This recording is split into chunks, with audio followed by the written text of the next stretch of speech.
Hey everybody, welcome back to Bunker Bullshit. Let me give you a hard truth most leaders don't want to hear. You can't train motivation. You're not going to yell it into your people. You're not going to threaten it into your people. And PowerPoint is definitely not the method either.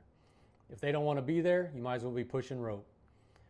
During pre-deployment training out of Holloman Air Force Base a few years back, a bunch of us, we weren't super excited to go because we were leaving families, we were leaving loved ones, and Iraq being the vacation destination of choice, you stack all that on top of South Texas heat, cramped living conditions, pepper spray training, long days of doing riot control, convoys.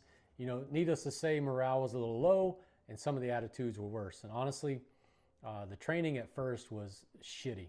It was disorganized, low energy, and there wasn't a whole lot of intensity going on. But that's where most leaders get stuck. The mistake most leaders make is they try to force old techniques and things that don't work. They push harder, they get that old knife hand out there, they repeat those same old tired methods, and they get nowhere with it. None of it works. So I stopped trying to motivate people, and I changed how they experienced the training that we were doing. Standard riot control training, shields, formation, movement drills, so on and so forth. And eventually I just said, you know what, screw it. And I asked the team, I was like, hey, have y'all seen the movie 300 and how that team worked together to fend off the enemy? Some had, some hadn't. So if you've seen the movie, I put them in the V formation. I locked their shields. I made them move together, and I also made them shout, "Ow!" at the end of every step. And yeah, they hated it. Yeah, they rolled their eyes. Absolutely, they were reluctant participants with pure skepticism. But after about 20 or 30 minutes, energy went up. They were locked in, and people leaned into it. Training got intense, but it also got fun. Army on the side was laughing. We didn't give a shit. We didn't care. Other teams started watching our training too. The team also, on their own, came up with a chant. They would yell, "Holla what?" And we would come back with "Halamun." Same people, different environment. By the end of training, morale had gone up. Engagement with each other had skyrocketed.